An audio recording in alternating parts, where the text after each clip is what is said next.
My wife called me a loser at her promotion gala.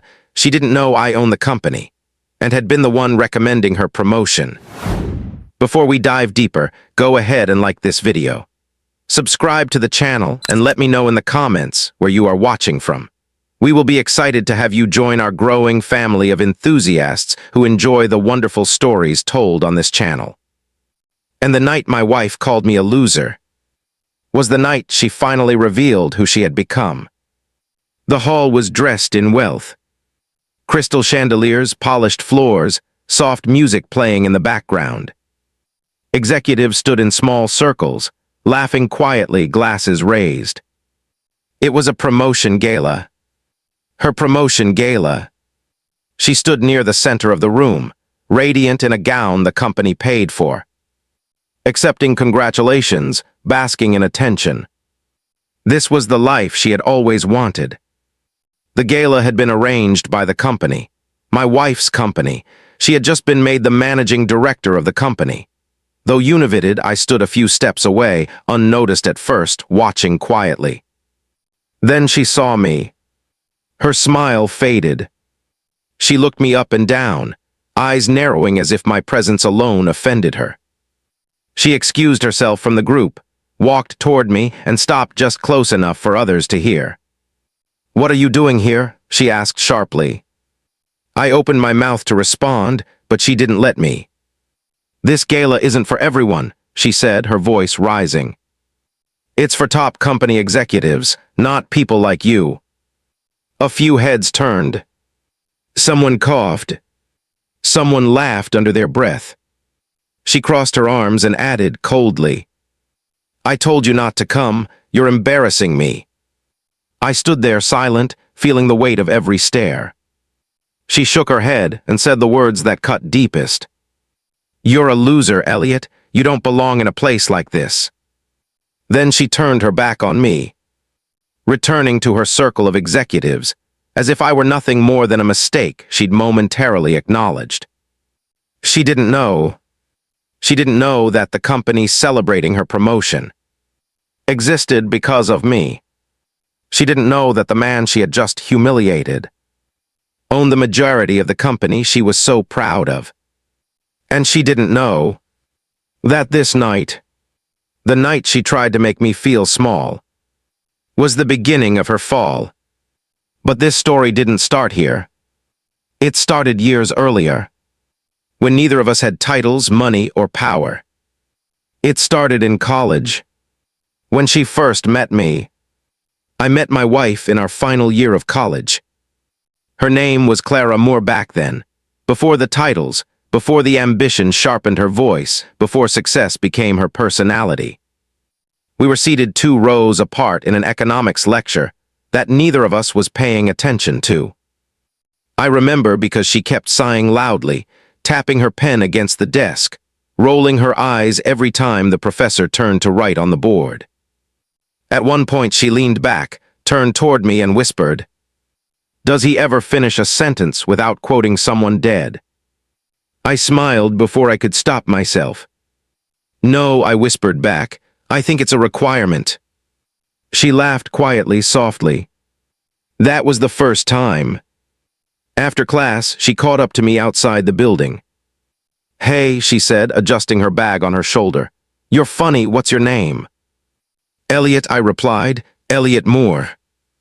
"Clara," she said, "you always smile like you know something everyone else doesn't." I shrugged. "Maybe I do." She laughed again, louder this time. From that day, we started talking more. We'd walk together after lectures, sit on worn benches under trees that had seen better days, share cheap coffee from the campus cafe, arguing over which one of us was more broke. "I swear," she said one afternoon, stirring her drink slowly, "once I start making real money, I'll never drink coffee from a place like this again." I raised an eyebrow. "What's wrong with this place?" She looked around, wrinkled her nose slightly. "It's temporary. I don't want a temporary life." I nodded fair. She liked ambition. She admired confidence. And at the time, she believed I had both. We dated for 3 years. 3 years of late-night conversations, shared dreams and whispered plans. She used to lie beside me and say, "Promise me something, Elliot." "What?" "Promise me you'll never be average." I'd turn to her and reply, "I promise I'll never live small." She smiled at that. She liked how it sounded. She didn't ask how I planned to do it. After graduation, reality arrived. Bills, rent, pressure.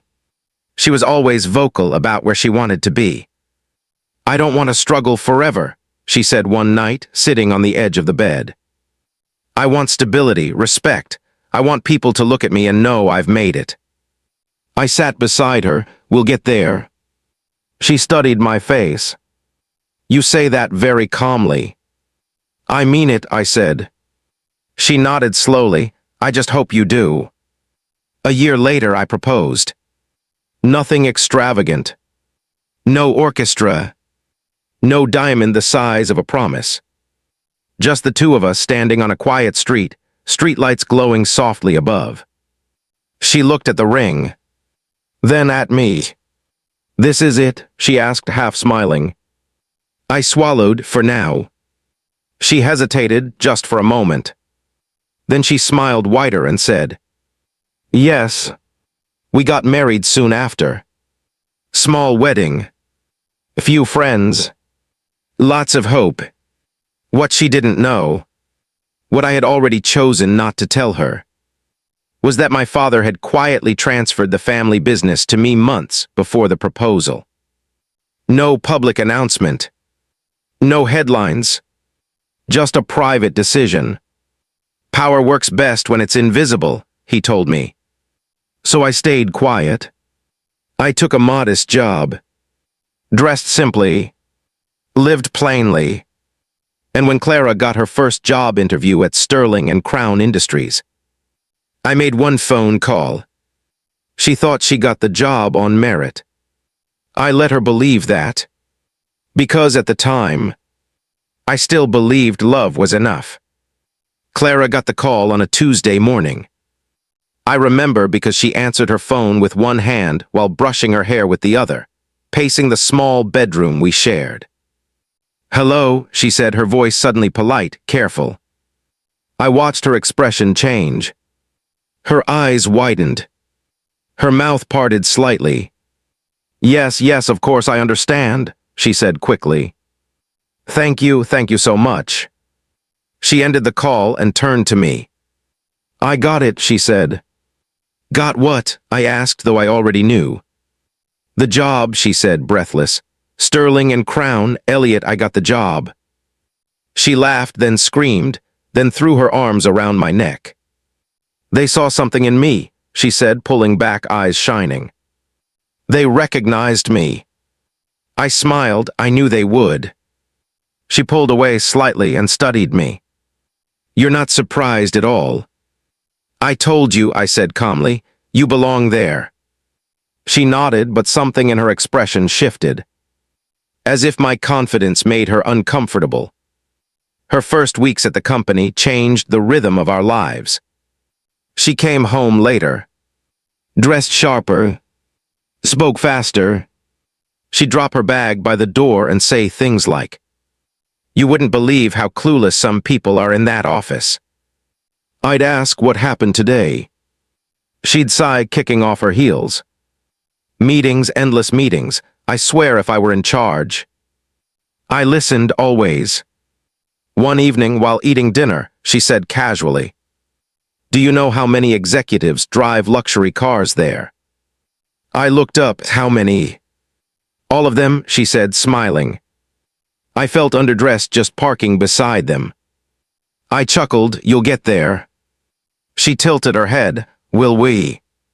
That was the first time she separated herself from me. A few months later, she was promoted. Junior role, small title. But she came home glowing. "They said I have leadership potential," she told me, walking in circles around the living room. "They said I stand out." "That's amazing," I said. She stopped and looked at me. You don't think they're just being polite? No, I replied. I think they see what I see. She smiled, then hesitated. Well, I do work harder than most people, she said. I nodded. You do. From that moment on, the balance began to tilt. She started correcting how I spoke in public. Don't say it like that, she whispered once at a company dinner. Just sound more confident. Another time, she looked at my shoes and said, You could at least try to dress more like the executives. I laughed it off. They're just shoes. She didn't laugh. I'm serious, Elliot. Image matters. Her promotions came faster than they should have. Each time she celebrated. And each time she looked less at me while doing so. When she became assistant managing director, she didn't tell me gently. She came home, placed her bag down slowly and said, I need to talk to you. I sat up straighter. Okay. They're giving me the ADM position, she said. And with it, the official residence. That's incredible, I said, smiling. We're moving. She paused. Yes, she said slowly, but things will change. Change how? She crossed her arms. I'll be busier, meetings, travel, responsibility. I understand. She looked at me as if measuring something. I don't think you really do. We moved into the residence a week later. The house was larger, quieter, colder, and that's when she started saying things like, I don't have time to cook, make something for yourself. I'm exhausted, don't wait up. Please don't ask me about work tonight. Each sentence was polite, controlled, but each one pushed me further away. Still, I stayed silent, because I believed love required patience, and because I knew something she didn't. She was climbing a ladder that I owned. Success doesn't always arrive loudly. Sometimes it slips into a person quietly and changes the way they look at you. Clara didn't start yelling at me. She didn't insult me outright. She simply stopped including me. It began with conversations. I would ask casually, How was your day? She'd loosen her heels with a tired sigh and say, Long. I'd wait. Nothing else would come. One evening, I followed her into the kitchen. You've been quiet lately, I said gently. Did I do something wrong? She opened the fridge, scanned it briefly, and closed it. No, she said, I'm just busy. Busy enough to stop talking to me. She turned, leaning against the counter, arms folded. Elliot, you don't understand the level I'm operating at now. The words landed heavier than she intended. I don't need to understand every detail, I replied. I just want to feel like your husband again. She exhaled sharply. Please don't start this tonight. Another night she came home late, much later than usual. I was sitting in the living room when she walked in, phone still pressed to her ear. Yes, I'll handle it, she said into the phone. No, don't worry, I'll make sure the board sees results. She hung up and noticed me. Oh, she said, you're still awake. I stood, I waited for you. She glanced at the clock. That wasn't necessary. I made dinner, I said. It's probably cold now. She smiled thinly. I already ate at the office. I hesitated. You could have told me. She shrugged. I didn't think it mattered. That night she slept facing the other side of the bed. The house began to feel like an office extension. Her phone buzzed constantly. She took calls in the hallway. Closed doors behind her. Once I overheard her on a video call. I can't relate to small thinking anymore, she said, laughing softly. We need people who match the company's image. I stood still unseen. Another time, she adjusted my jacket before we attended a company function. You're wearing this? She asked. What's wrong with it? She smoothed the collar, her touch distant. It's fine, just outdated. I smiled, it's clean. That's not the same thing. At dinner one evening, she scrolled through her phone while eating. I was thinking, I said, trying to sound light. Maybe we could take a short trip together, just us. She didn't look up. I have meetings. Even one weekend. She sighed and finally met my eyes. Elliot, I'm building something. I can't pause every time you need reassurance. I nodded slowly. I'm not asking you to pause, I said quietly. I'm asking you to remember me. She softened for a brief moment. Then it vanished. I married you because you were supportive, she said. Please don't become a distraction. That word stayed with me. Distraction. As if love had become an inconvenience. The distance grew wider when the conversation turned to money. She began upgrading her wardrobe without discussion. Booked solo trips for conferences. Hosted dinners for executives without inviting me to sit. One night, as I stood in the doorway watching her arrange place cards, I said, "Do you want help?" She didn't look up. No, I don't want you saying the wrong thing. I smiled faintly. I've never embarrassed you. She paused, then said carefully, not intentionally. That was the night I realized. She no longer saw me as her equal.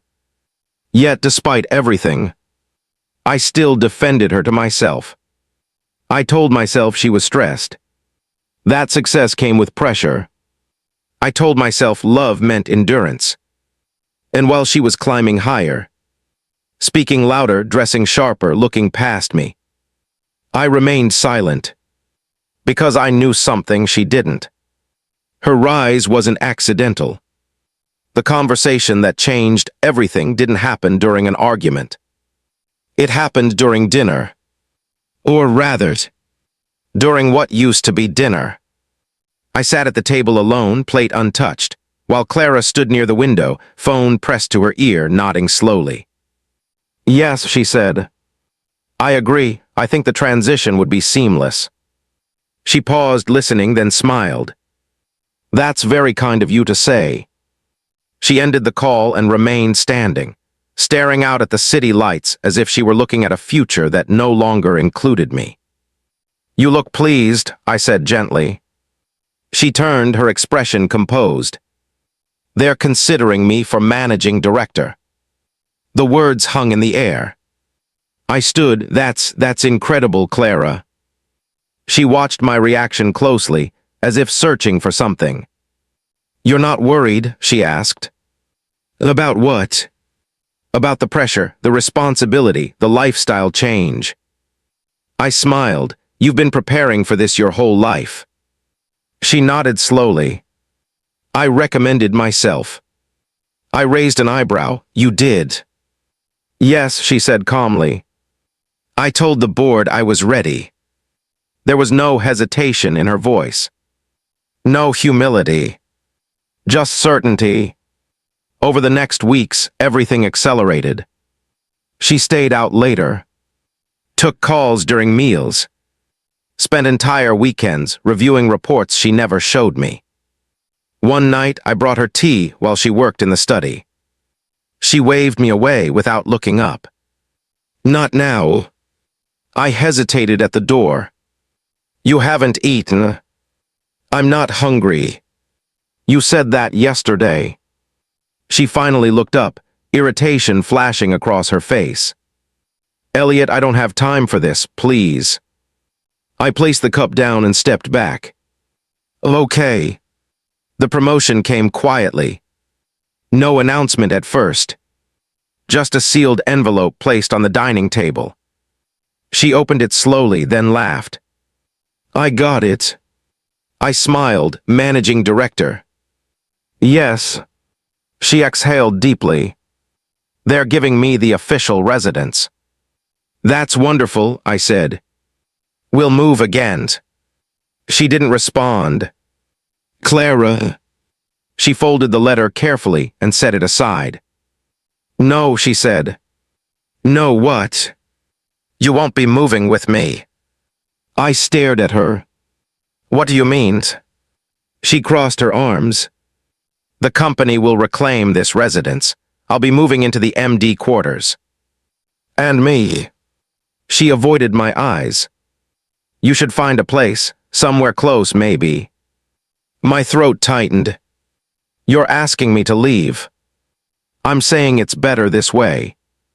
"Better for who?" She sighed, frustrated. "For my image, for my focus." I took a step toward her. "I'm your husband." "And I'm a managing director," she replied sharply. "I need space." The next days passed in silence. She packed her things neatly, efficiently. On the morning she left, she paused at the door. "I'll send someone to pick up the rest of my things." I nodded. She hesitated, then said, "You should understand, this is just how life works." I watched her leave without turning back. A week later, she called. "I'm planning the promotion gala," she said briskly. "It'll be formal, executive level." "Do you want me there?" I asked. There was a pause. "No." The word came quickly. "It wouldn't be appropriate," she added. "This isn't for everyone." "I see." "Please don't make this difficult," she said. "Just stay away." She hung up. I sat alone in the quiet house, listening to the echo of her footsteps long gone. The night of the gala arrived with all the grandeur Clara had dreamed of. Crystal chandeliers glittered above the ballroom. The marble floor reflected every light. Tables were draped in white linen, adorned with silverware that gleamed like tiny mirrors. A live orchestra played soft jazz in the background, but every note sounded distant to me as I stood at the entrance. I had not been invited. She had made that very clear. "This gala is for executives," she had said days earlier over the phone. "People who belong in the boardroom, not everyone." Yet here I was. Quiet, observant, dressed modestly, blending into the shadows. I let her have the spotlight.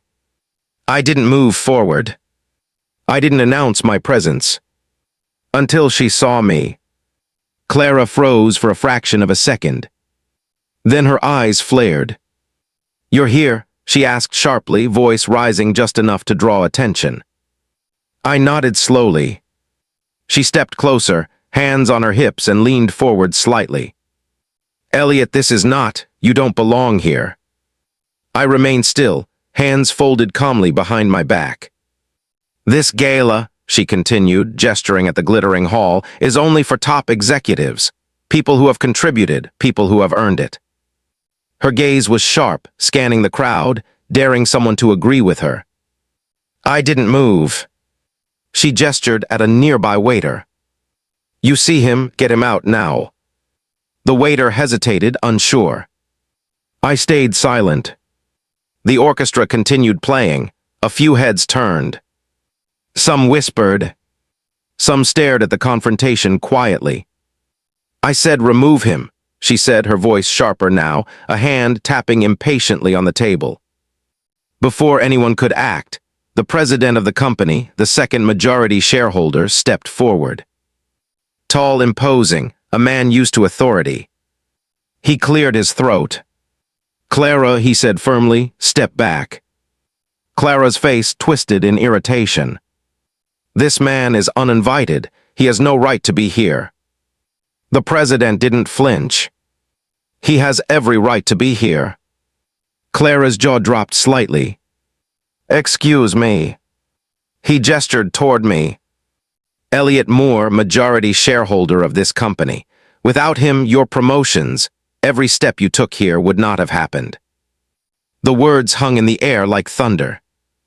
Clara's face drained of color. "W what?" she stammered. I took a slow step forward. Hands still behind my back, my expression calm. "Clara," I said softly, deliberately, letting the words carry through the hall. You've called me a loser, told everyone I didn't belong, treated me as if I were nothing. But it was always me who opened the doors for you. I gave you the positions, the residence, the promotions, even when you didn't deserve them. The crowd had gone silent. Every pair of eyes in the hall followed us. Her friends and colleagues who once laughed at me now stared, shocked. She took a step back, hands shaking slightly. I didn't know, I thought. I raised a hand slowly, not in anger but in control. You thought you were climbing on your own merit, but it was me who lifted you, and yet you treated me as if I were nothing. Clara's eyes filled with tears. She dropped to her knees on the polished floor, sobbing, hands clutching her gown. Elliot, I am sorry, I didn't mean it. I love you, I cut her off, calm and measured. It doesn't matter anymore, I've moved on. I looked at the president. Process this, terminate her employment immediately. She no longer has a role in this company. Clara screamed, crying openly, pleading. I can't lose this, I can't lose everything. I turned slightly, ignoring her. You've lost more than the company, Clara. You've lost our marriage, and your arrogance has cost you everything. I walked slowly toward the exit. Every step deliberate. Every gaze following me. The murmurs of the crowd grew into whispers. By the time I left, she was still on the floor, sobbing, completely broken. That night, I didn't celebrate. I simply returned home. Quietly, the way power should be handled. Because revenge is not about shouting. It's about waiting, watching, and letting silence do its work. If you found this story interesting, please remember to like the video and hit the subscribe button. Also turn on the notifications so you don't miss out on any of our amazing videos. And lastly, endeavor to share the video with your friends. Thank you and see you in the next video.